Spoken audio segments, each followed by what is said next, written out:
Hello, our friends, Evolutionary Energy Arts family. Hello there. Welcome back. Welcome back, guys. As always, check out evolutionaryenergyarts.com to learn more about us, read some testimonials, and discover the other things that we do besides making videos.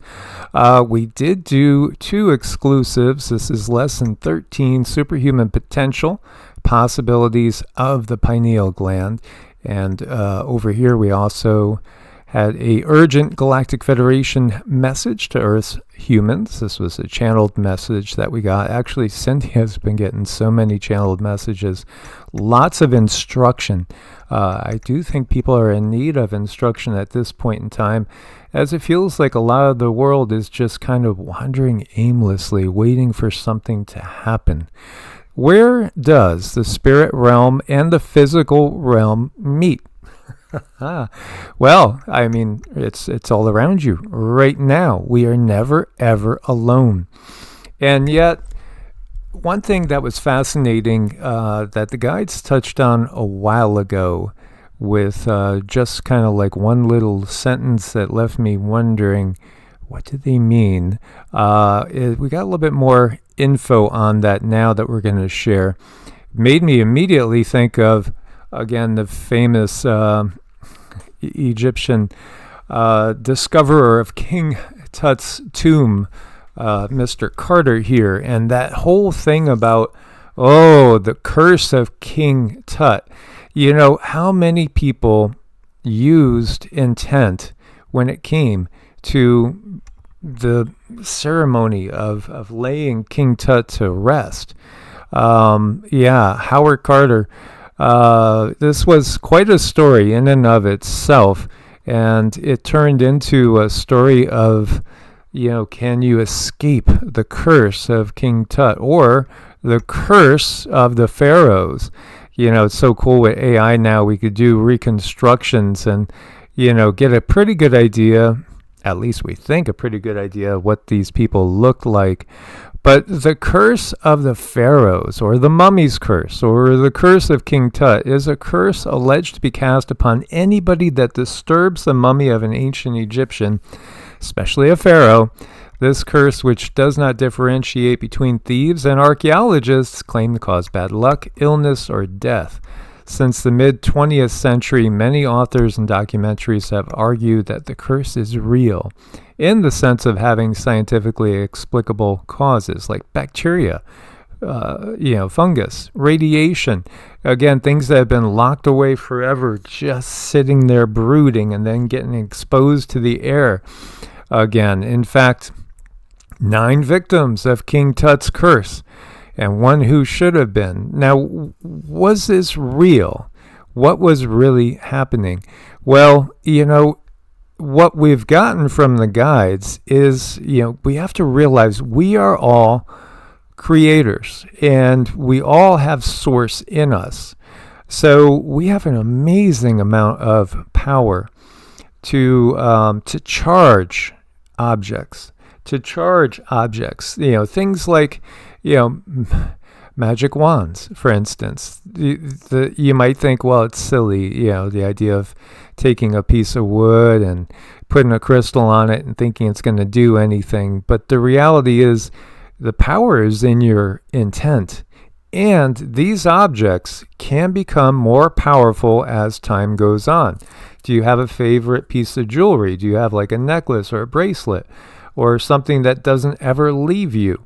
Well, again, over time, that object will get charged with your energy and your intent, be it conscious or subconscious, and literally make it magical in the sense that it can affect change in this reality. And so with that, I'm going to give this to Cindy for what she just channeled. Mm-hmm.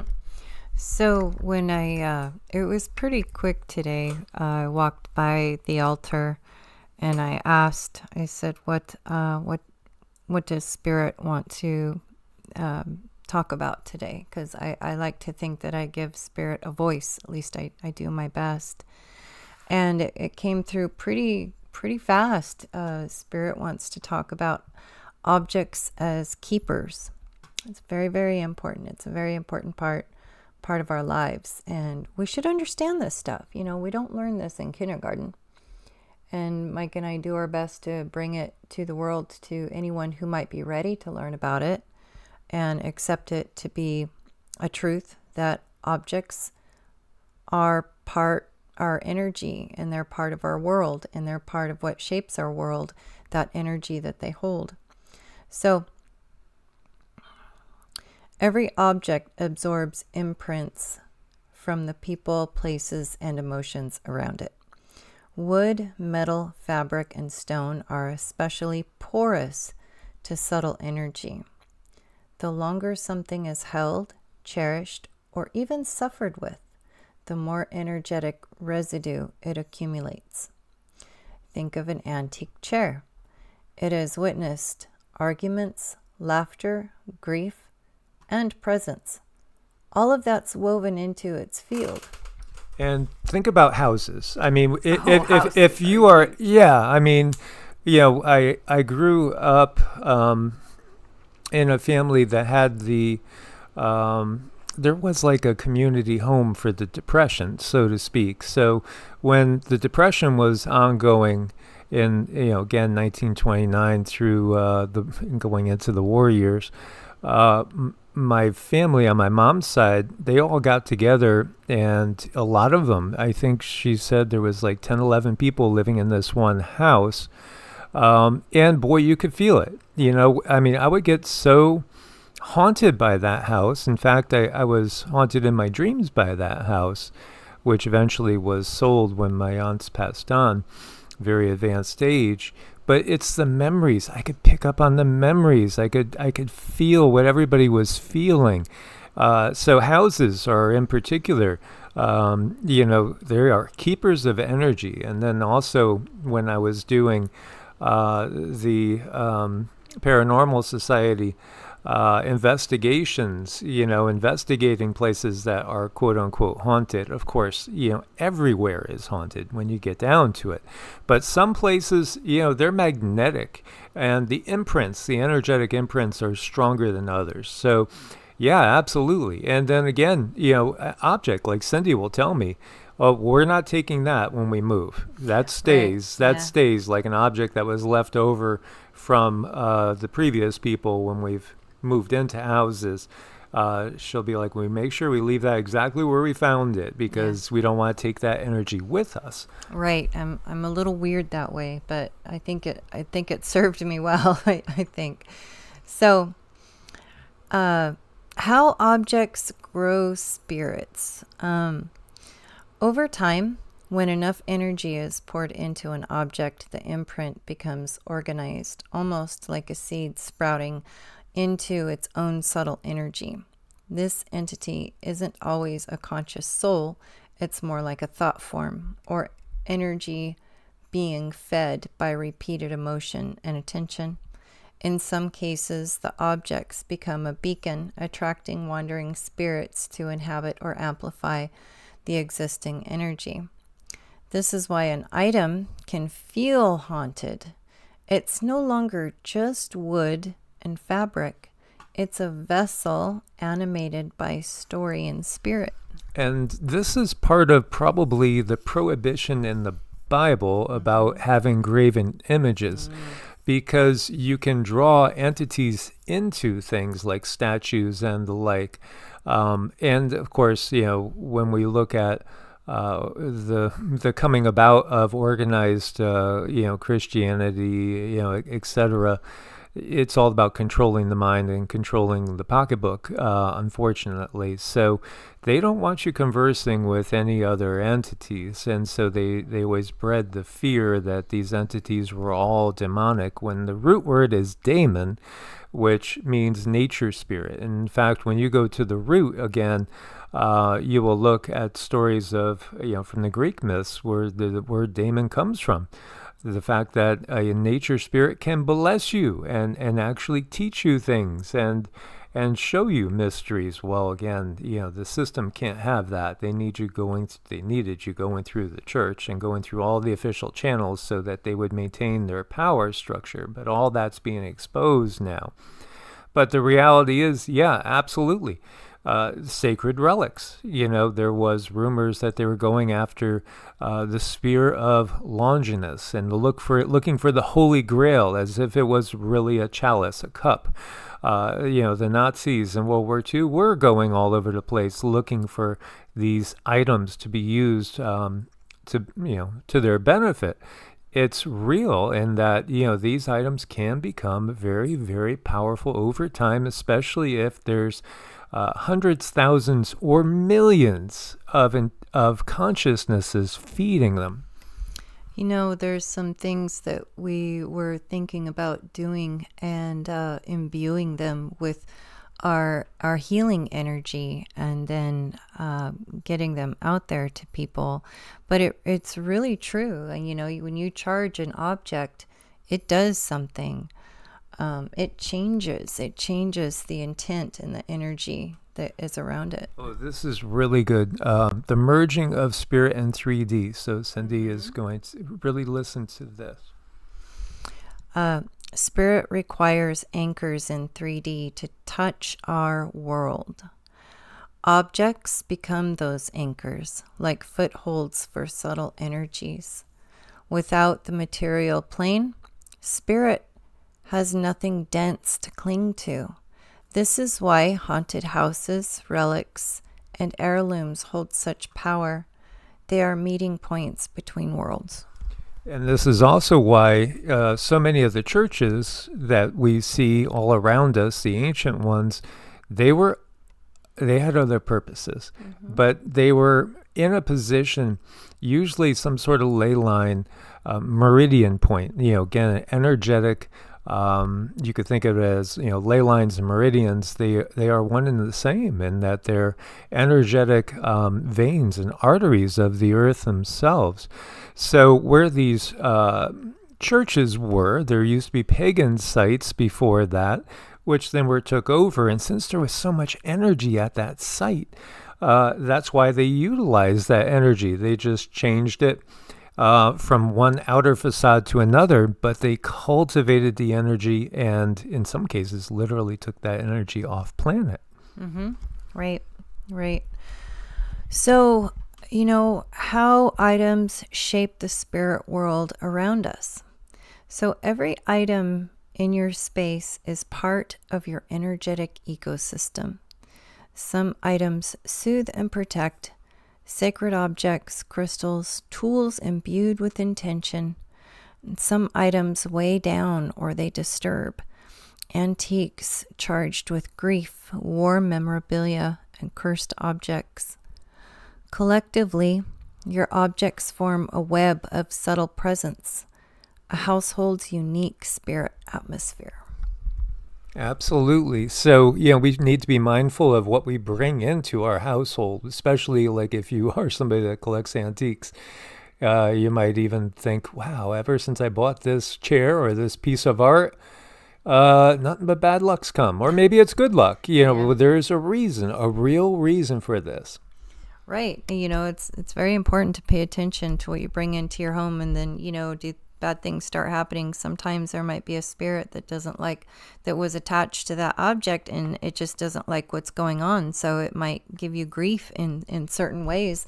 Best to get that thing, whatever it is, back to where it wants to be. If you are having grief when you've gotten an item. Practical ways to work with this. So cleansing, smudging, sound, salt, moonlight, pranic energy, or Reiki resets the energetic field of items much of the time. That's important to if spirit's okay with having to go away, then spirit's going to go away. But if spirit's not, got to watch that. Consecrating. You can dedicate items to a higher energy, turning them into protectors rather than hauntings. This is something that I do. I take the energies and I do clear the field. I confirm that the field is cleared, and then I will turn it into, I like protectors around my house. I like watchers around my house. I like crystals being charged with a lot of energy to amplify. So if we are doing a healing, the crystals are involved and they are helping because they do like to help. Listening. Sensitive people can read the energy of items. Psychometry. Called psychometry. Discerning the story they carry. Releasing. Sometimes an item must be let go because the spirit it holds is too heavy. So you might have something that you absolutely love, you adore, but it might not be happy with you. And I think we have to be sensitive to the spirit realm because I think they have to speak a lot louder to us because we humans, as dense as we are, and sometimes, or as bright as we are not listening. We're just not listening if things are going on. So spirit, if you're getting messages, you're just not sure, really dig into that and listen. Because it's got to be frustrating to be on one side and then not to be heard. I mean, we all have kind of been there. Absolutely. So, I wanted to just share this because, absolutely, this is very important. A lot of times we take things in and we don't understand, the energies involved. And, family heirlooms can build up tons of energy. And then if you take in something from somebody else's family, and you might think, well, this is just, I just needed something. This was inexpensive. It looked like a good bargain. Recognize it could have a lot of energies to it you might not be able to see, or maybe you can't even feel them, depending on how sensitive you are energetically. But they're there. They are definitely there. And, like Cindy and I get very excited about finding old things. I like going, and this is something I got from my mom too. She was a tag sailor. She loved to go to tag sales because everything has a story. And so when something's brand new and off of a assembly line, it's not going to be imbued with much energy. Conversely, something else that might have seen amazing history and been through all sorts of different energetic entanglements with many people, it could have quite a story to tell. And when it comes to the magic wands, this is actually something that Cindy is starting to do the groundwork for, and at some point in time, we hope to offer them to you guys. That these will be items that she has made and charged herself, so they will be imbued with a lot of power. They're definitely not going to be toys. So there's that, but I have been called to start to make them. So that's what I'm doing. And, other things like crystals and clearing them and then amplifying them to your star system. So if you are trying to contact your star family, I am creating crystals that will amplify your messages to your star family and vice versa. And they'll come with certificates. So all of this information's been coming to me over the past few weeks, and I don't know when exactly we're going to be able to throw it together, but we will. It'll be offered on the website at some point. But they're not toys. So this is something that it's very serious. It's very, very serious. So we need to keep that in mind. And one thing that I kind of wanted to mention, if you're ever in an antique store and you see an item and you have this captivated feeling, that might be problematic. I just want to throw it out there. Yeah, it could be a glamour. It could be a spirit trying to make its way into your house to then feed off of you. Or, it might be something like that spirit's very happy where it's at and you're just picking up on that. Oh, wow, this is beautiful. You might be channeling the energy of that spirit. So whenever you get captivated by something and you have that feeling, it's I have to have this, just, not that it's always bad, but keep an eye on it. Make sure that's something coming from your heart and not something coming from an antique object. They are very beautiful. So many antique objects are very, very beautiful, but can be deceiving. Yeah, absolutely. So, we wanted to share this with you guys again. when you look at history, it's full of amazing things that seem mysterious, but they're not really so mysterious. And we are energy masters. This is what Cindy and I do. We have worked with thousands of people all around the world. And that's what we do on a regular basis. Pretty much every single day, we're working with somebody energetically or some situation. So again, invite you to come and check out evolutionaryenergyarts.com. If you need to reach us, it's evolutionaryenergyarts@gmail.com. You could reach us through the website, again, through Patreon as well. We couldn't do it without you guys. We appreciate your support. Hope you guys are getting have your spirits lifted. This guy's getting his tail lifted. Cool. Yeah, his spirits lifted and keeping cool. As always, much love. Look forward to your comments. Like, share. Namaste. Namaste.